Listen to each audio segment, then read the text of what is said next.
دورات اثر بمشاركه المنتخب الوطني؟ بكل تاكيد. يعني 5 لاعبين عندكم؟ شوف استاذ هشام، اول شيء احنا ناس صاحبين اصحاب رساله، يعني احنا كمدربين من واجبنا يعني انا اليوم مطالب ان احقق شيء الى هذا الارث الكبير لنادي الزوراء، وانا مطالب بتحقيق شيء لهذا الارث.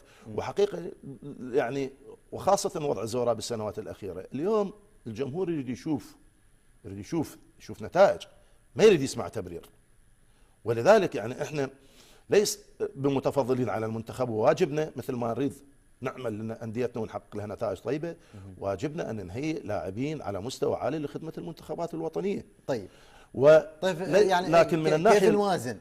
يعني النادي يريد، هو نعم يريد نتائج، الجمهور يريد من عنده نتيجه، هذا هو اللي، وبنفس الوقت المنتخب الوطني يعني هذا خط احمر هذا ما تكلمنا عنه. احنا يعني في بدايه الازمه مع قسم من الانديه اللي رفضوا اعطاء اللاعبين، يعني حقيقه انا اتصل بي الاخ الكابتن نزار اشرف، واللي اوجه له التحيه من برنامجكم، والاخ الكابتن يحيى، واتمنى لهم التوفيق ان شاء الله. اتصل وانه راد يعرف راينا من هذه الآراء اللي أنه تعارض إعطاء اللاعبين إلى لاعبين الأندية إلى المنتخبات الوطنية، وأنا كان رأيي واضح وصريح. وفي ذلك الأزمة أنا يعني بلغته أنه أنا كنت على البغدادية قبل لحظات أنه مع المنتخب العراقي مع أي عدد من اللاعبين، لكن يجب أن يكون التعاون فيما بيناتنا موجود. يعني يجب أن يكون التعاون ما بين، طيب احنا أحسن ما نذهب إلى التقاطع نتعاون. احنا حاليا نشوف بوادر لمشاكل قد تكون يعني تكون صعبة جدا بالمستقبل. يعني بدت يعني احنا ما نتحدث فقط عن المنتخب الوطني.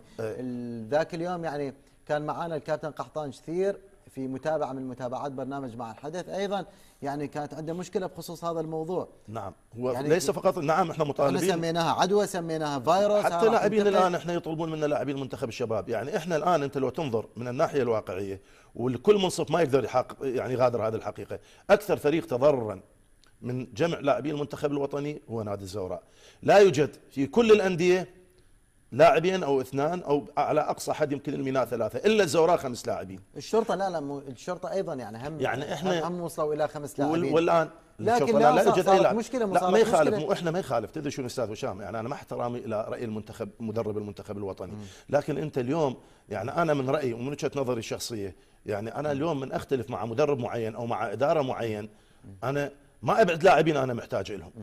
انا حقيقه انا اعتقد هذا الخيار من وجهه نظري الشخصيه، انا لو كنت باسم قاسم ما اتخذ هذا الاجراء، لانه لاعب المنتخب الوطني يجب ان يمثل المنتخب الوطني، سواء قبل المدرب الفلاني او لم يقبل رئيس الهيئه الاداريه الفلانيه. طيب كابتن، وبالتالي انا لا القي، يعني انا اليوم اتصرف تصرف وبالتالي احمل نتيجه تصرفي، وهذا الاخرين نتيجته، وبالتالي تجد انه لاعبين الزوراء 5 لاعبين. انا الان لو لاعبين الزوراء يعني احنا خلال الدوري وهم منسجمين معانا، احنا تدري الفريق تشكيل جديد، يعني لحد الان ولا مباريات تجريبيه خاضين معانا، ويجيني قبل يومين.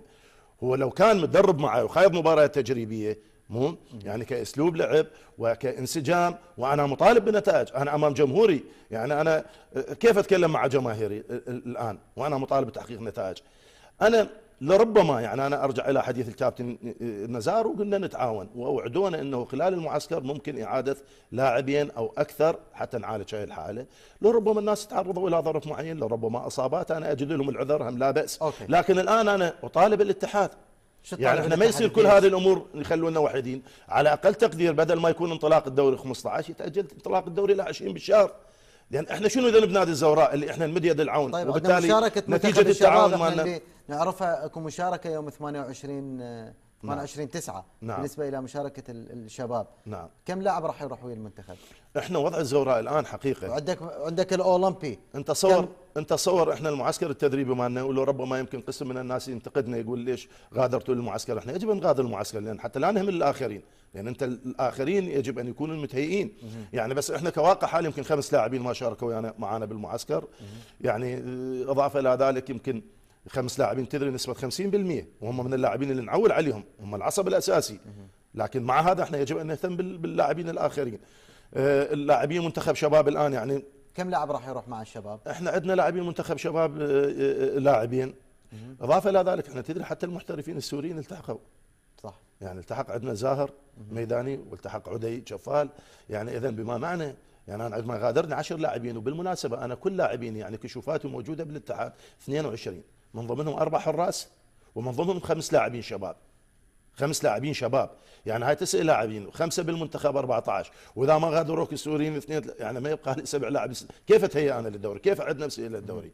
وجمهور الزوراء ومن حقه لا يريد ان يسمع، يريد ان يرى، يريد يعني كلامك الان مطابق وانا ما وعدتهم مع انه كلام لا. احمد خضير. نعم انا حقيقه من خلالكم يعني انا حقيقه حتى تكلمت يعني مع قسم من الاخوان يعني حقيقه بالاتحاد العراقي، وشرحنا لهم احنا ما نريد نختلف، ما نريد نتقاطع، لن ننجبر الى ان نتقاطع، لن ننجبر انه اليوم احنا نشوف مثلا العمل الخاطئ هو اللي ينجح، مو والاجراء الخاطئ هو اللي يدعم. نريد نتعاون، كنا نتعاون. اليوم يعني مثل ما ينظرون، واحنا واجبنا اكرر انه في خدمه المنتخب الوطني، لكن بالمقابل اداره الاتحاد ومدربين المنتخب كذلك ينظروا الى نادي الزوراء بهذا الوضع الحرج، اذا عليهم ان يساعدونا بايجاد حلول.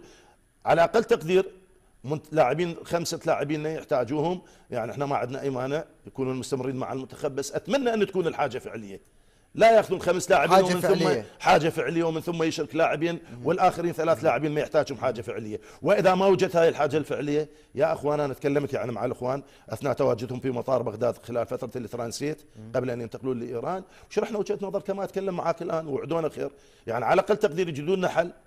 مدينه يد العون يمدون يد العون كذلك، وهذا تاريخ الزوراء مسؤوليه الكل ليس باسم قاسم فقط، وعلينا ان نعطي الفرص متساويه، ان تكون عداله ما بين الانديه. انا شنو ذنبي ان يكون استعدادي واعدادي بهذا المستوى وانديه اخرى استفادت من مواقفه وتكون باعداد افضل، ومن تالي انا من اتحمل النتائج وانا من ادفع ثمنها.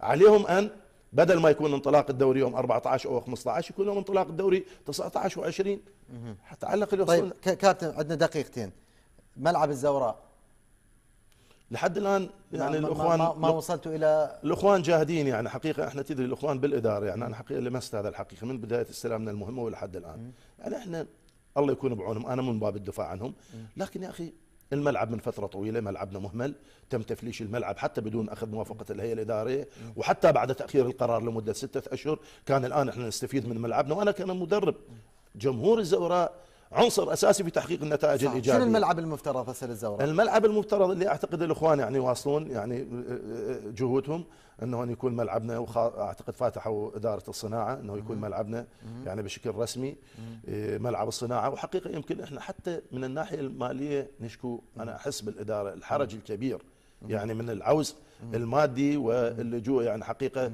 بين وقت واخر، ويمكن الاخ الكابتن فلاح حسن حتى اجل السفر الى عائلته خلال هذه الفتره، لانه مقتضيات المرحله الحاليه تتطلب واحده من هذه انه الامور الماديه لحد الان الماديه بالنسبه لعقد اللاعبين لا لحد الان نعم لحد الان وصلت لهم دفعه؟ لا لحد الان ولذا والاخوان بالاداره يعني بكل جهد، وقلت لك الاخ اكو سقف زمني الاخ رئيس الهيئه الاداريه والاخ نائب رئيس، وكل الاخوان جادين حقيقه، واحنا ككادر تدريبي وكلاعبين يعني ان شاء الله يعني اسم الزوراء وارث الزوراء وتاريخ الزوراء قادرين ان نصبر مع الاخوان بالاداره، ولنا ثقه الكبيره انه متى توفرت الاموال انه اداره الزوراء ان شاء الله. كل اللاعبين صادقه عقودهم؟ كل اللاعبين المحترفين وغير المحترفين بشكل رسمي صادقه. قبل الختام بنعم او لا، هل انتم مع ترحيل النقاط او لا؟ نعم، ليس من باب، شوف استاذ هشام، ليس من باب المصلحه الشخصيه، احنا عندنا المصلحه العامه يجب ان تكون من الثوابت، والمصلحه الشخصيه من المتغيرات. اتحاد الكره نعم اتخذ قرار بعدم ترحيل النقاط الى المرحله لا، مو هو انا اذا سمحت لي عسى اتكلم لك، اليوم اتحاد الكره هو المفروض القاضي. اليوم هي مو مساله اغلبيه، مو مساله اكثريه، اليوم انا لو احنا تواجدنا مثلا 3 لا صارت مساله اغلبيه حسب طلب اغلبيه الانديه. لا مو اغلبيه، هاي انت الان تتخذ الطرق القانونيه والشرعيه. الاتحاد الدولي يجب ان تكون كل مباراه او كل بطوله توفر بها الشروط القانونيه، هي العداله والمساواه. انت بتاخذ 40 نقطه وفريق ياخذ 30 نقطه وتلغى هاي النقطه، وين العداله؟ وشرط من شروط اللعبه ان تكون عداله. شنو راح يكون موقفكم مع السفينه؟ لا احنا دائما نشوف اداره الزوراء، اداره الزوراء انا مثل ما تكلمت لك في بدايه حديثي، احنا ناس صاحبين رساله، يجب ان نخدم بلدنا، يجب ان نخدم الرياضه بالعراق، ولذلك احنا مع السفينه اينما تسير طالما هي تحمل يعني العلم العراقي وتحمل نهج الاتحاد العراقي، وهو احنا جزء من هذا النهج وجزء من هذه السياسه، لا يمكن ان نكون معارضين ومخالفين ومن ثم نرفض لهذه السياسه ونكون عقبه في طريق الاتحاد العراقي، لكن احنا دائما ما ننشد الحق والعداله. اعتقد عدم ترحيل النقاط يعني كان حتى يطد البطوله نوع. انا اتكلمك بهذا القلق وبهذا سوء الاعداد، هل الان انا انظر الى مصلحتي الشخصيه او انظر الى المصلحه العامه او انظر الى الحق؟ الاتحاد انت قاضي، ليس تميل بالاتجاه الاغلبيه بقدر ما تميل وين الامور القانونيه في هذا الطلب وفي ذلك الطلب. فعليه كان اعتقد مبدا المساواه كان يميل للاتحاد. وانا شاكر حضورك معي في برنامج بعد الحدث. شكرا جزيلا. ممنون.